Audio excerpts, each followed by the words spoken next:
Hi, my name is Kelly Martell, and I'm putting together this quick video for you to help you survive Thanksgiving.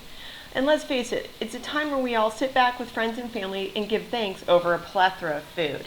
And when you're cutting calories, watching your waistline, and trying to lose some weight, it can be really overwhelming. So here are my tips to survive it.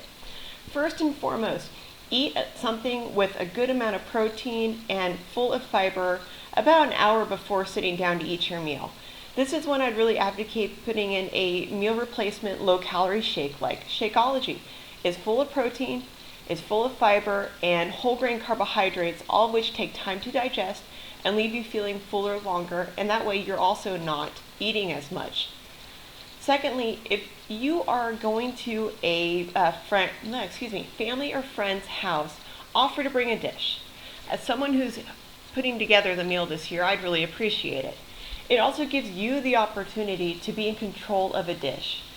I also say don't go too overboard with the low calorie, because especially if you have some of those classics like green bean casserole, which is my favorite, and I'm completely looking forward to it.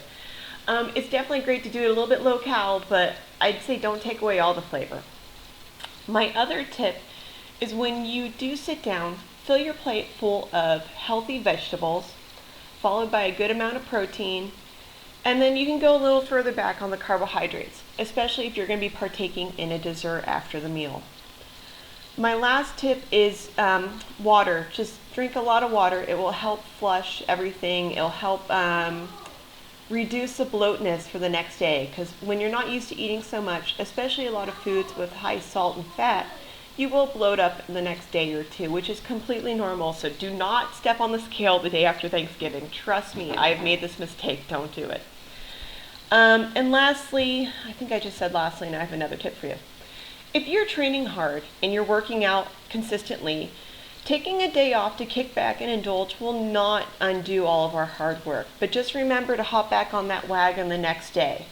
And again, don't step on the scale the day after Thanksgiving. I really cannot stress that enough, because we will definitely be holding on to a little bit of water weight while we are processing all the extra salt and yummy goodness that we've taken in that day.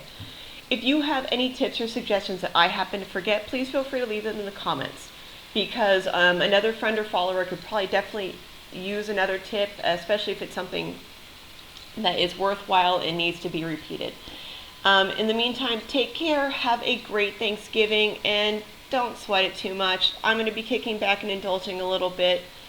It's only once a year. Just keep that in mind. It's only once a year. Take care. Have a great Thanksgiving for you and your family and all your loved ones. Bye-bye.